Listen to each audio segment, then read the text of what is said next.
তোমার তোমার ভাই যে বিয়ে করেছে, ভালো আছে, সব কিছু ঠিক আছে, কিন্তু জানি না কি কতটা যে পয়সা কড়ির ব্যাপারে এই যেমন করে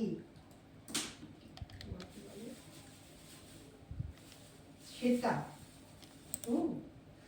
এরকম খুব কম মেয়ে করবে।